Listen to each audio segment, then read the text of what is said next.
18장 1절로 27절까지 말씀 같이 보겠습니다.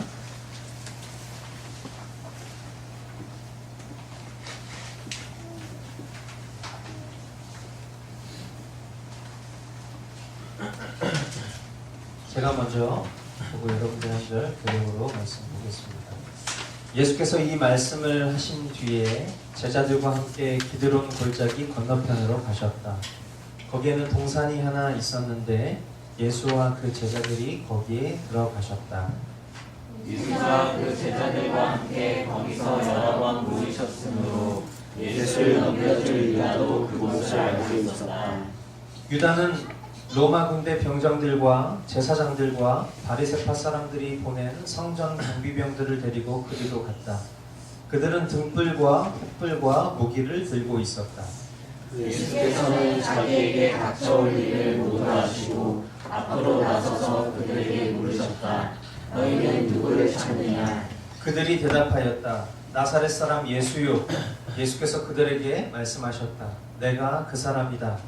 예수를 넘겨줄 유다도 그들과 함께 서 있었다.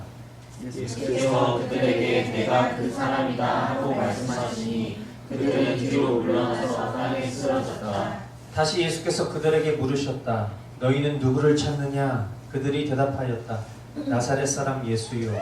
예수께서 말씀하셨다. 내가 그 사람이라고 너희에게 이미 말하였다. 너희가 나를 찾거든 이 사람들은 물러가게 하여라. 이렇게 말씀하신 것은 예수께서 전에 아버지께서 나에게 주신 사람을 나는 한 사람도 잃지 않았습니다 하신 그 말씀을 이루게 하시려는 것이었다. 시몬 베드로가 칼을 가지고 있었는데 그는 그것을 빼어 대제사장의 종을 쳐서 오른쪽 귀를 잘라버렸다. 그 종의 이름은 말고였다. 그때 예수께서 베드로에게 말씀하셨다. 그 칼을 칼집에 꽂아라. 아버지께서 나에게 주신 이 잔을 내가 어찌 마시지 않겠느냐. 로마 군대 병정들과 그 부대장과 유대 사람들의 성전 경비병들이 예수를 잡아 묶어서 먼저 안나스에게로 끌고 갔다. 안나스는 그 해에 대제사장인 가야바의 장인인데 가야바는 한 사람이 온 백성을 위하여 죽는 것이 유익하다고 유대 사람에게 조언한 사람이다. 시몬 베드로와 또 다른 제자 한 사람이 예수를 따라갔다. 그 제자는 대제사장과 잘 아는 사이라서 예수를 따라 대제사장의 집 안뜰에까지 들어갔다. 그러나 베드로는 대문 밖에 서 있었다. 그런데 대제사장과 잘 아는 사이인 그 다른 제자가 나와서 문지기 하나에게 말하고 베드로를 데리고 들어갔다. 그때 문지기 하녀가 베드로에게 말하였다. 당신도 이 사람의 제자 가운데 한 사람이지요?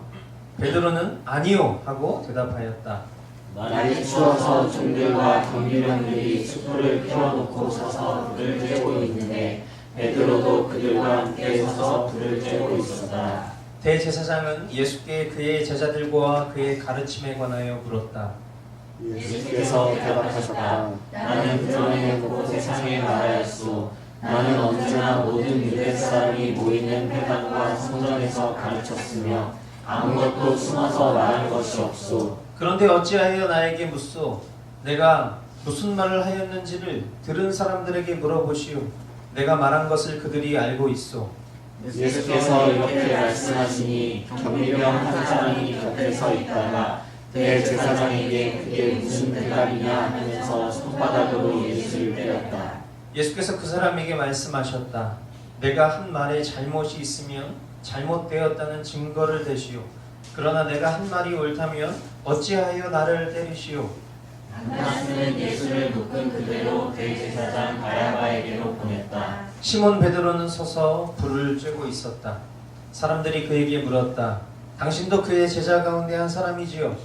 베드로가 부인하여 나는 아니요 하고 말하였다. 베드로에게 귀를 잘린 사람의 시착으로서 대제사장의 종 가운데 한 사람이 베드로에게 말하였다. 당신이 동산에서 그와 함께 있는 것을 내가 보았는데 그것이오. 함께 봅니다. 베드로가 다시 부인하였다. 그러자 곧 답이 들었다. 아멘. 어느덧 우리가 지난 시간들을 통해서 6월절 마지막 만찬과 그리고 서로 사랑하라라는 그 새 계명과 성령의 약속, 그리고 우리가 지지난 시간을 통해서 예수님께서 제자들을 향한 그 기도를 우리가 다 보았습니다. 그리고 그 기도를 마치신 예수님은 이제 제자들과 함께 기드론 시내 건너편 동산으로 들어가셨어요. 거기가 우리가 잘 아는 감람산이고, 그리고 그 감람산 안에 겟세마네 동산이죠. 그 겟세마네 동산에서 예수님은 제자들과 자주 모이셨습니다. 그래서 그 제자들 중 하나였던 가룟 유다도 소위 아지트죠. 그 아지트를 잘 알고 있었던 것 같아요. 예수님을 넘겨줄 유다는 성전 그 경비병들, 바리새인과 그리고 그 사두개인들의 그 개인 경비병이죠. 그 개인 경비병. 그러니까 예수님을 잡기 위해서 지금 이들은 담합을 하고, 그리고 불의의 그 힘을 모아서 그들이 데리고 있는 그 경비병들을 모아서 이 가룟 유다와 함께 예수님을 붙잡으려고 예수님을 찾아온 거예요. 다른 복음서의 말씀을 보면 이 함께 찾아온 경비병들이 마치 강도를 때려잡을 것 같은 기세로 검과 몽둥이를 가지고 왔다라고 증언을 합니다. 그러니까 오늘날로 따지면 예수님 한 사람을 잡기 위해서 엄청나게 많은 경호원들이죠. 경호원들이 손에 막 쇠파이프, 막 칼, 막 이런 막 체인, 막 이런 거 들고 온 거예요. 지금 그런 모습 속에서, 그 위협적인 장면 속에서 예수님이 지금 그들 앞에 서 계신 것입니다. 근데 예수님의 이 모습을 보면 우리가 이 짧은 성경 말씀 안에서도 살펴볼 수 있듯이 예수님께서 일어나게 될 그 모든 일들을 다 알고 계셨죠. 그랬기 때문에 담대하셨어요. 그리고 예수님을 찾으러 온 그들 앞에서 예수님은 먼저 물어보십니다. 너희는 누구를 찾느냐? 두 번이나 호기롭고 당당하게 예수님께서 반응하시는 그 모습에 이들이 당황을 합니다. 그래서 본문에 보니까 뒷걸음질 치면서 쓰러질 만큼 예수님은 마음에 담대함과 평강이 있으셨던 것으로 보여요. 잠언 28장 1절 말씀에 보면 악인은 뒤쫓는 사람이 없어도 달아나지만 의인은 사자처럼 담대하다라는 말씀이 있는데, 예수님의 바로 이 모습이 이 말씀을 그대로 보여주는 그런 담대함이죠. 진리를 붙들고 있는, 진리의 본체가 되신 하나님의 아들 예수 그리스도의 담대함은 사자의 용맹함과 같은 그런 모습이었던 것이죠. 예수님은 제자들을 끝까지 사랑하셨습니다. 아끼셨어요. 인간의 연약함과 허물을 예수님은 하나님이시기에 너무 잘 알고 계셨어요. 하지만 예수님은 그 제자들을 꾸질하거나 나무라지 아니하시고 끝까지 그들을 아끼셨죠. 제자들이 그릇되이 행동하거나 예수님과 함께 잡히게 될 것을 원하시지 않으셨던 예수님을 잡으러 온 이들에게 함께 있었던 제자들을 보내줄 것을 요청하세요. 근데 이 본문에 나오진 않지만 제자들은 그 예수님의 요청이 있기도 전에 이미 주행랑을 치고 없어진 그런 상태이죠. 예수님 옆에 남은 것은 이제 베드로와 이름 모를 한 제자가 남아 있었는데, 그 다혈질의 성격을 가진 베드로는 경비병 말고라는 이름을 가지고 있는 자를 쳐서 그 오른쪽 귀를 떨어뜨리는 그런 사고를 일으키죠.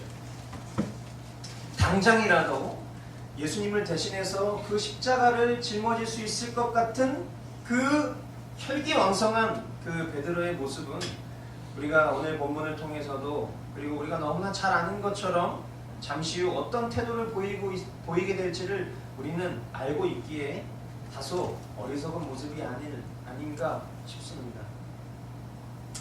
이 모습을 통해서 우리가 잠깐 우리 자신의 모습을 한번 돌이켜볼 필요가 있는 것은 우리는 언제든지 주님을 위해서 모든 것을 다 할 수 있을 것처럼 하다가도 언제든지 주님을 배반할 수 있는 그런 실력이 없는 자다라는 것을 우리는 간과해서는 안 될 것입니다.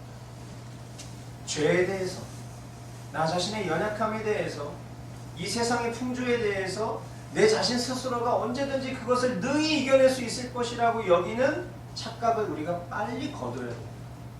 나의 힘과 나의 열심과 나의 최선으로 나는 거룩해질 수 있다라고 여기는 그 의인의식 또한 우리는 포기할 수 있어야 하는 것입니다. 나는 허접하다. 나는 실력이 없다. 내 편에서는 아무런 소망이 없다라고 여기는 것이, 그것이 우리가 하나님의 은혜를 붙들 수 있는 유일한 방법이라는 것을 이 모습을 통해서도 우리는 배울 수 있는 것이죠. 그러나 반면에 복음 전도자로서 또 순교자로서 베드로의 그 최후의 인생을 아는 우리는 우리 형편없음에도 끝끝내 주님 편에서 온전한 자로 이끄시는 그런 주님의 은혜를 신뢰해야 하는 것입니다. 아멘. 이 동일한 사건 기록이 쓰여진 마태복음에 보면 하나님은, 이 예수님은 하늘의 권세를 동원하셔서 12영이 더 되는 천사, 그러니까 이 12영이라는 것은 약 7만 2천 명의 천사를 말하는 거예요. 그러니까 7만 2천 명의 천사의 군대를 동원해서라도 이 위기를 모면하실 수 있는 그런 능력을 가진 분이라는 것을 예수님은 말씀해요. 하지만 그렇게 하지 않으시는 것은 이미 이 일어날 일들을 예수님께서 다 알고 계셨고, 그리고 예수님이 끝끝내 이 십자가를 지심을 통해서 저와 여러분들의 그 죄를 해결하실 수 있는 그 길이 이 길밖에 없다는 것을 예수님이 아셨기 때문에 예수님은 가만히 계셨죠. 뿐만 아니라 누가복음에 보면 베드로의 이 그릇된 행동에 상해를 입은 그 경비병 말고의 귀를 치유해 주시는 모습을 보여주십니다. 그것을 통해서 이 악인들의 악행을 악으로 보복하지 않으시는 완전하신 하나님의 성품 또한 우리에게 몸소 보여주십니다. 오늘 보면 12절로 14절 말씀, 로마 군대 병정들과 그 부대장과 유대 사람들의 성전 경비병들이 예수를 잡아 묶어서 먼저 안나스에게로 끌고 갔다. 안나스는 그 해의 대제사장인 가야바의 장인인데, 가야바는 한 사람이 온 백성을 위하여 죽는 것이 유익하다고 유대 사람에게 조언한 사람입니다. 사람들이 예수님을 잡아 묶습니다. 하나님의 아들이신 예수님을, 아니 하나님을 피조물이며 죄인인 인간들이 결박해요. 이것은 그냥 단순히 한 모습이 아니라 이것이 바로 죄악된 이 세상의 모습입니다. 하나님을 피조물인 죄인인 인간이 결박을 하는 모습, 이 모습을 통해서 이 세상의 죄가 얼마나 관영한가, 그것을 보여주는 것이죠. 죄악된 세상 가운데 바른 말씀을 선포하고 가르쳐야 하는 종교 지도자조차도, 오늘 이 가야바의 장인인 안나스도 대제사장이에요. 그런 이 시대의 어른들조차도 죄에 죄를 더하는, 그런 죄악으로 관영한 시대를 더욱 팽창시키는 그런 우둔한 행동을 일삼습니다. 이 모습을 묵상하면서 저는 이런 생각을 해보았어요. 그러한 모습이, 이런 죄에 죄를 더하는 이런 모습들이 오늘날까지도 그 어떤 심판도 이루어지지 않은 채 흘러오고 쌓여오고 있다라는 것 말이에요. 여러분 가정에 2000년 동안 단 한 번도 내리지 않은 병기가 있다고 생각해보세요. 이건 상상이 안 되는 일이에요. 그죠? 여러분이 그냥 하루 동안만이라도 만약에 단수가 돼서 경기에 물을 채우지 못해서 여러분들이 그 배설한 그 배설물들이 하루 종일 쌓여 있다고 생각해 보세요. 어떻게 하시겠어요? 뭘 어떻게 해요? 당장이라도 그걸 어떻게 해서든지 해결하려고, 당장이라도 내 집안에서는 그 일을 버리지 않으려고 우리는 열심을 내겠죠. 하물며 인류 역사상 모든 살아왔었던 그 인류를 거쳐왔었던 수많은 인간들이 지었던 그 죄의 행실들이 이 우리가 살아가고 있는 세상 가운데 쌓여 있어요. 그 죄가 관영하고 팽창해서 이제는 터지기 일보 직전인 그런 상황 가운데 놓여져 있는 그런 현실을 우리가 살아가고 있음에도 불구하고 하나님께서는 그 물을 내리고 있지 않으세요. 하나님께서는 그 심판을 보류하고 계신단 말이에요. 하나님이 그 심판을 보류하시는 이유가 뭐라고 생각하십니까? 그것은 바로 저와 여러분들을 사랑하고 계십니다. 우리뿐만 아니라 여전히 하나님께서 택하시고 하나님의 때에 돌아오기를 원하는 그 한 영혼을 향한 그 주님의 마음이 배설물로 진동하는 그 악취 가운데 이 세상이 죄와 죄를 더하는 그런 관영한 시대 가운데에도 심판을 보류하고 계시는 그런 하나님의 사랑인 것이죠. 그 하나님의 인내와 사랑이 오늘도 온 천하를 두루 살피고 계신 것입니다.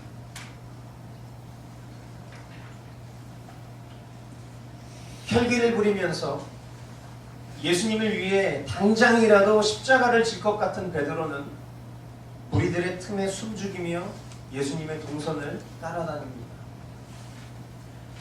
15절 말씀, 시몬 베드로와 또 다른 제자 한 사람이 예수를 따라갔다.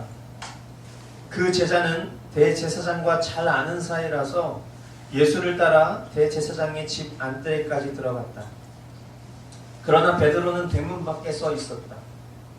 그런데 대제사장과 잘 아는 사이인 그 다른 제자가 나와서 문지기 하녀에게 말하고 베드로를 데리고 들어갔다. 그때 문지기 하녀가 베드로에게 말하였다. 당신도 이 사람의 제자 가운데 한 사람이지요? 베드로는 아니요 하고 대답하였다. 날이 추워서 종들과 경비병들이 숯불을 피워놓고 서서 불을 쬐고 있는데 베드로도 그들과 함께 서서 불을 쬐고 있었다. 그나마 나머지 제자들은 예수님을 배반하고 다 떠나간 뒤였습니다. 멀찌감치 먼 발치에서라도 베드로는 예수님을 따르고 있어요. 그런데 이내 그 베드로의 실력이 드러나요. 문지기 하녀가 베드로에게 묻습니다. 당신 예수의 제자이지요? 베드로가 주저함 없이 대답해요. 아니요. 주저함이 없어요. 주저함. 이 행간 사이에 그 느껴지는 그 느낌을 보시면 아시겠지만 이 질문 속에 베드로는 그 어떤 당황한 기색도 없이 주저함 없이 아니요 라고 대답을 합니다. 마태복음 26장 41절에 보면 시험에 빠지지 않도록 깨어서 기도하여라. 마음은 원하지만 육신이 약하구나. 우리가 잘 아는 것처럼 우리가 이 말씀을 보았지만 예수님이 감당하실 그 고난과 그 십자가를 인간의 마음으로 생각하셨을 때 두려움이 엄습했기에 제자들과 함께 머물며 기도하기를 원하셨어요. 하지만 우리가 잘 아는 것처럼 예수님이 3차례나 제자들을 깨웠지만 그들은 그들의 연약한 육신을 이기지 못하고 잠만 자고 있는 그런 모습이었어요. 그게 그들의 믿음의 현실이었어요.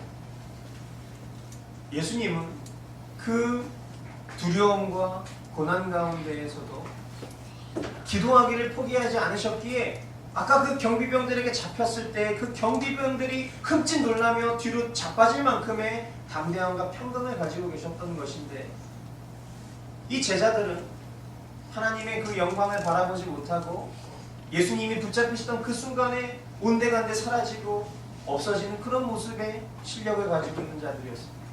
그나마 혈기왕성했던 베드로는 먼 발치에서라도 예수님의 그 행적을 쫓습니다.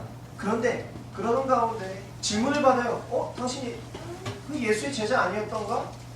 그러자 주저함없이 아니오라고 대답합니다. 아마 베드로는 수많은 생각이 스쳐 지나갔겠지만 그 스쳐 지나갔던 수많은 생각들 가운데 바로 이 마태복음 26장 41절 예수님께서 시험에 빠지지 않도록 깨어서 기도해. 마음은 원하지만 육신이 약하구나 라고 말씀하셨던 그 말씀 기억했을 거예요. 그때 그 밤에 깨어서 기도하지 않았던 베드로는 주님의 염려대로 시험에 빠지게 된 것입니다. 예수님을 배반하기에 주저함이 없는 시험만. 동시간대 이 일들이 일어나고 있는 그 동시간대 그 집 안에서는 예수님은 가야바의 장인인 안나스라는 그런 대제사장의 질문에 대답을 하지 않으십니다. 직접적인 그가 듣기 원하는 대답을 하지 않으세요. 그리고 예수님은 나는 회당과 성전에서 공개적으로 복음을 전했으므로 그들에게 물어보시오 라고 대답을 합니다. 예수님이 그렇게 말씀하신 까닭이 있어요.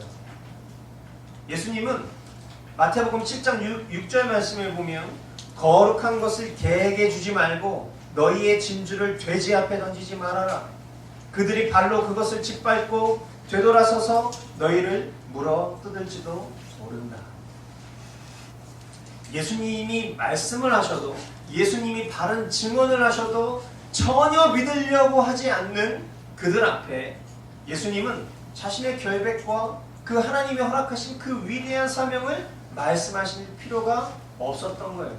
그리고 그것을 이미 앞서 예수님은 이 진리의 선포를 통해서 개와 돼지에게 거룩하고 소중한 것을 줘봤자 더럽혀지고 그 가치가 없을 것을 이미 말씀하셨고, 그리고 그 가운데 나에게 복음을 들은 그들에게 물어보시오 라는 대답을 하고 계십니다. 한번 생각해 보세요. 예수님이 이런 대답을 한다고. 만약에 여러분이 안나스라는 기분이 좋을까요? 나쁠까요? 나쁘죠. 그러니까 그 옆에 있던 그 경비병 하나가 우리가 마치 이렇게 어떤 느와르 영화 같은 거 보면은 이렇게 조직의 보스가 이렇게 질문을 하는데 그 주인공이 내가 너한테 무슨 얘기를 하겠냐? 그러니까 이제 옆에 있는 쫄개가 와가지고 빡 때면서 이 자식이 마치 이런 것처럼. 근데 그 맡고 있는 그분이 그냥 영화에서 나오는 주인공이 아니라 예수님입니다. 이 예수님이 그 경비병에게 손바닥으로 내려 침을 당합니다. 그러자 이 예수님이 그것에 대해서 비굴한 태도와 두려운 마음을 가지시는 것이 아니라 오히려 두려움 없이 그에게 자신의 잘못이 무엇이 있는지 말해보라 라고 말씀을 하세요. 여러분, 죄를 확증하지 않고 정죄하는 범죄는 굉장히 큰 범죄예요. 그러니까 우리가 누군가를 정죄할 수 있는 자격이 없는 것은 우리도 죄인이기 때문에 누군가를 정죄할 수가 없어요. 하지만 심판대에 쓴 판사가 누군가를 정죄를 할 때 그 정죄는 반드시 그 실질적인 근거와 그 사실과 증거들을 다 댈 수 있어야 되는 겁니다. 예수님은 하나님의 아들이십니다. 우리가 짊어져야 되는 그 십자가를 대신 짊어지신 하나님이세요. 그 하나님이 지금 죄인의 손바닥으로 얻어맞으셨어요. 그랬을 때 예수님이 말씀하신 그 한 구절, 아주 사소한 말씀인 것 같지만 내 죄가 무엇이니 너 스스로 밝혀봐라 라고 했었던 그 말씀은 우리 인간은 우리의 죄를 정죄할 수 있는 그런 존재가 아니라는 것을 예수님은 다시 한번 우리에게 깨닫게 하시는 것이죠. 사건의 연속이에요. 나열되고 있어요. 이 나열된 상황 속에서 예수님이 전하시는 행동 하나하나, 말씀 하나하나, 이 모든 것들이 우리로 하여금 우리가 스쳐 지나갈 수 있었던 여러 가지 많은 생각들을 다시 한번 정리하게 하시는 모습입니다. 이렇게 예수님이 순환을 당하고 계시는 그 시각, 또 성경은 바깥에 있는 베드로의 모습을 조명합니다. 또 다른 이가 묻습니다. 베드로에게 당신 예수의 제자이지요? 베드로는 또다시 주저함없이 대답해요. 아니요. 그러자 이윽고 또 한 사람이 질문을 합니다. 당신 예수의 제자이지요? 베드로 주저함없이 아니요. 대답해요. 근데 그 마지막으로 질문한 사람에 대해서 성경은 짧은 인포메이션을 줍니다. 그가 누구냐? 그 예수님이 잡히시던 그때 베드로에 의해서 귀가 잘렸던 그 말고의 친척이 베드로에게 질문을 한 거예요. 당신 예수의 제자이죠. 참 이런 모습을 통해서 예수님 우리에게 무슨 말씀을 하고 싶으신 것일까? 하나님 우리에게 무슨 말씀을 하고 싶은 것일까? 많은 생각이 오고 가지 않을 수 없어요. 그렇게 3번 부인을 했을 때 이미 예수님이 예언하셨던 바대로 새벽닭이 들리웁니다.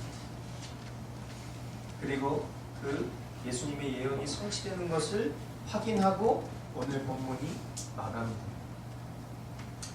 오늘 말씀을 연구하고 또 묵상하면서 많은 주석을 살펴봤지만 별다른 강해를 할 내용이 보이지가 않았습니다. 굉장히 짧고 굵게 스쳐 지나가는 말씀이에요. 근데 어떤 우리가 이 말씀을 보면 여러분들도 느끼셨겠지만 그냥 영화 한 편 속에서 어떤 급박하고 꽤 이렇게 폭력적인 뭔가 이렇게 긴장감이 넘치는 그런 장면처럼 우리에게 들어옵니다. 근데 이 장면들을 떠올리면서 묵상하면서 제 마음 가운데 한 질문이 떠나지를 않았어요. 그 질문은 바로 오늘 말씀의 제목이에요. 누가 예수님을 배반했는가? 이 질문 앞에서 저는 지난 며칠을 보내는 거예요. 누가 예수님을 배반했는가? 누가 예수님을 배반했습니까?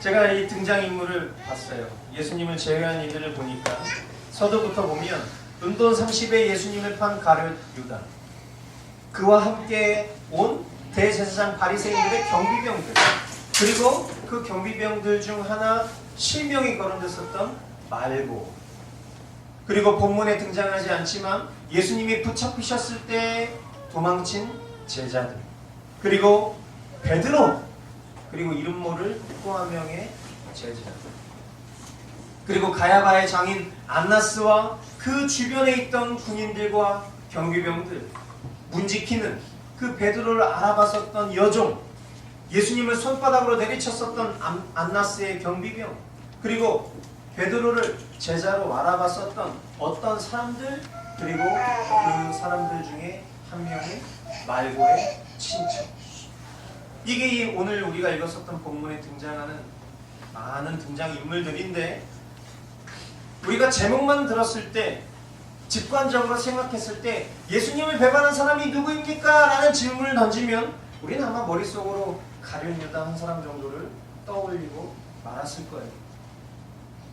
근데 오늘 이 본문의 내용들을 우리가 곱씹어서 들여다보니까 사실상 예수님 곁에는 아무도 없었어요. 우리가 그간 요한복음 강해를 나누면서 예수님 곁에 머물렀었던 그 수많은 군중과 인파, 예수님의 제자가 되기 위해서 모여 있었던 사람들은 온데간데 없고, 십자가를 앞둔 예수님 곁에는 아무도 존재하지 않음을, 모두가 예수님을 배반했거나 모두가 예수님을 핍박하는 그 상황임을 보고 있는 것입니다. 그리고 이런 질문이 제게 찾아왔어요. 나는 어떠했을까? 내가 만약 그 자리에 있는 사람이었다면 나는 어떠했을까? 그리고 보다 더 현실적으로 지금 나는 어떠한가? 나는 예수님 곁을 지키는 믿음의 사람이었을 것인가? 지금 나는 예수님으로 충분한 그런 사람인가? 떠나지 않는 이 질문이 제 마음 한켠에 깊이 자리를 잡습니다. 오늘 저는 여러분에게 말씀의 결론을 앞선 질문으로 마무리하고 싶습니다. 이미 저와 여러분들은 머릿속으로 정답을 다 알고 있으나 그 정답이 내게 유효한 정답인가? 내게 실제가 되고 있는 정답인가는 주님과 나만 알 것이라고 생각합니다. 저와 여러분들, 우리는 우리의 내일을 알지 못해요. 우리는 내일 알 것처럼 생각하고 살잖아요. 내일 나는 이런 계획이 있고 나는 이런 약속이 있고 이런 일정으로 하루를 살 거야 라고 생각하는 것이지만 그건 그냥 생각일 뿐이에요. 우리는 우리의 내일을 알지 못하는 사람들이에요. 예수님 곁에서 재정을 맡았던 사람이 누구예요? 그게 가룟유다예요. 돈줄을 쥐고 있는 사람들이 실세예요, 실세. 근데 그런 가룟유다가 은돈 30냥이 예수님을 팔아버릴 것이라고는 우리는 말씀을 보면서 알았지, 그때 함께 어울려 있었던 사람들은 도무지 알 수 없는 일들이었을 거란 말이에요. 내 인생 끝자락에 지금 내가 예수님을 잘 믿고 있다라고 생각할 수 있지만 내일 내가 예수님을 배반할 수 있는 존재인가? 우리는 알지 못한다는 거예요. 혈기를 부리면서까지 예수님 곁에 끝까지 남았지만 사람들의 질문에 믿음 없이 3번이나 아무런 주저함 없이 아니요! 라고 이야기했었던 그 베드로의 모습, 거기까지 인생 결론이라면 우리는 참 소망이 없는 것 같지만 우리가 너무나 잘 아는 것처럼 복음의 증인으로 십자가에 거꾸로 매달려 죽기까지 순교의 미랄이 되며 개바 교회의 반석으로 그렇게 세워주신 그 베드로, 우리는 어떤 삶을 살 것인가? 그리고 우리의 이 내면의 질문보다 우리가 더 붙잡아야 되는 것이 있는데 그것은 바로 믿음입니다. 우리가 써야 하는 믿음, 그게 뭐냐?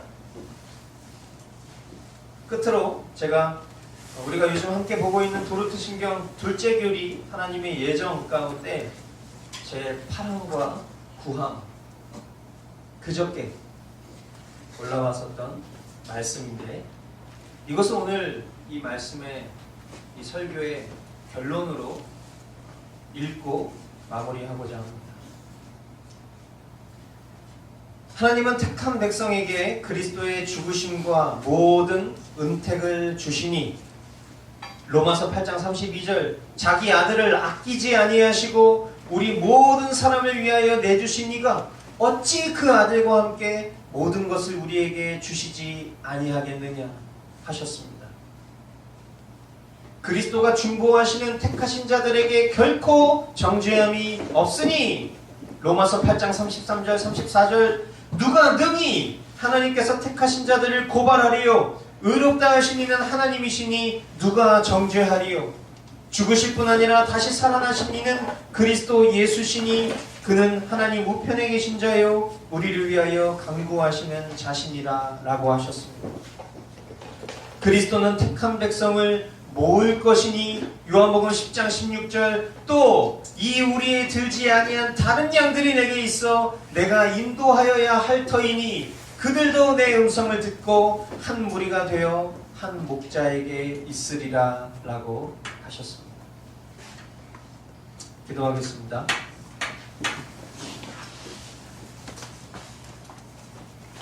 사랑하는 주님, 우리의 오늘은 언제든지 예수님을 배반할 수 있을 수준의 믿음임을 인정합니다.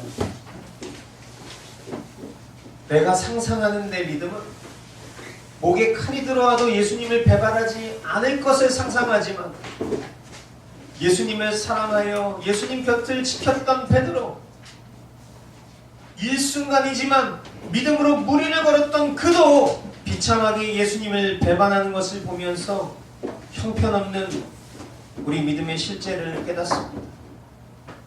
네, 주님, 우리가 예수님을 배반한 자들입니다. 우리의 배반이 예수님을 홀로 두었고, 우리의 믿음 없음이 예수님을 경비병 손에 맡게 하였고, 우리의 죄악이 예수님을 십자가에 못 박히시게 하였습니다.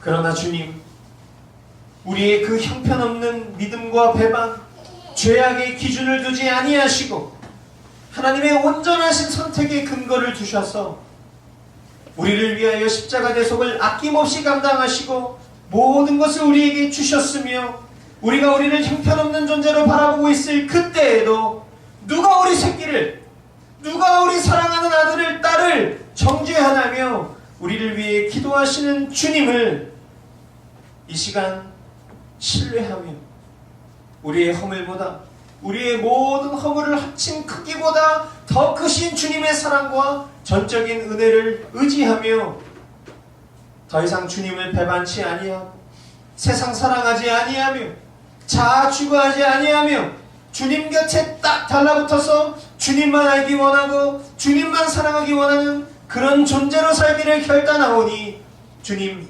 반드시 그 일을 이루어 주시옵소서. 이제는 주님을 기다리는 거룩한 신부된 자로 주님 오실 그날을 소망하며 마지막 그 호흡까지 십자가 복음의 증인으로 살아가게 하시고 전심으로 주님을 사랑하는 자로 승리케 하옵소서.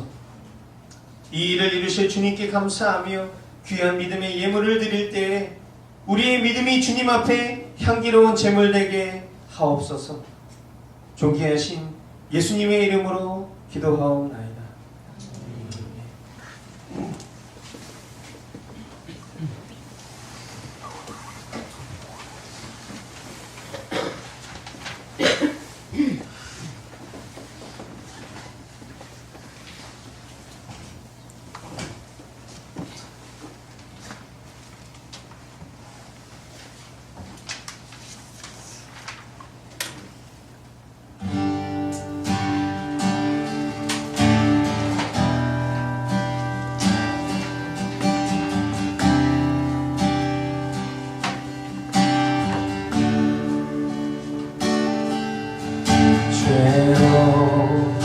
얼룩진 내 영혼 사랑의 그늘 아래 죽음의 문턱에서 예수 십자가 공로로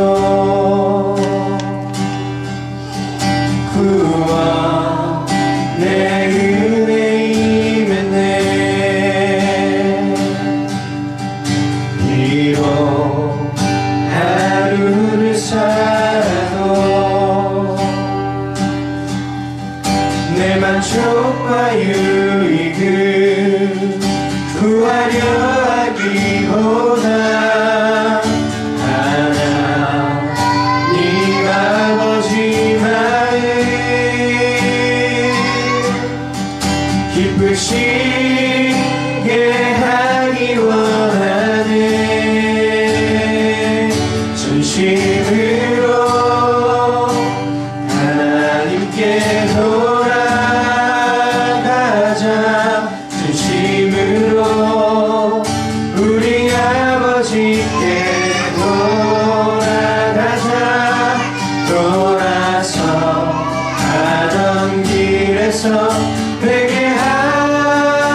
배반해도 주님은 우리를 포기하지 않으십니다.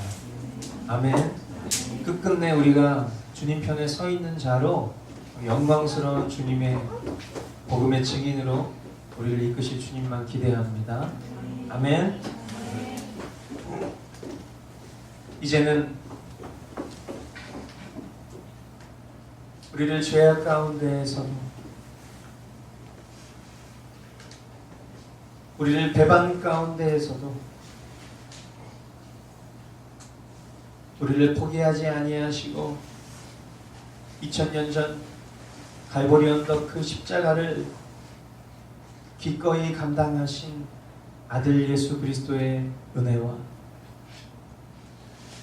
그 하나뿐인 아들을 우리에게 내어주시고 그로 말미암아 우리를 향한 사랑을 확증하신 성부 하나님의 지극하신 사랑과 지금 이 순간에도 주님 배반하지 않고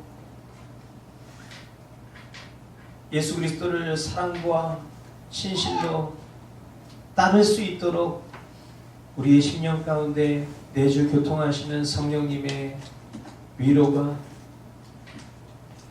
누가 예수님을 배반했는가? 라는 그 질문 앞에 겸손히 우리의 자신을 주님 앞에 내어놓고 우리의 실력 신뢰하지 않고 주님을 신뢰하며 주님이 이뤄가실 그 은혜를 붙들고 주님 앞에 살아가기를 다짐하는 고개 숙인 심령들 머리 위와 우리의 가정과 우리가 일하는 일터와 더 나아가 이 나라, 이 민족 그리고 세계 열방 가운데 이제로부터 영원까지 함께 있을지어다.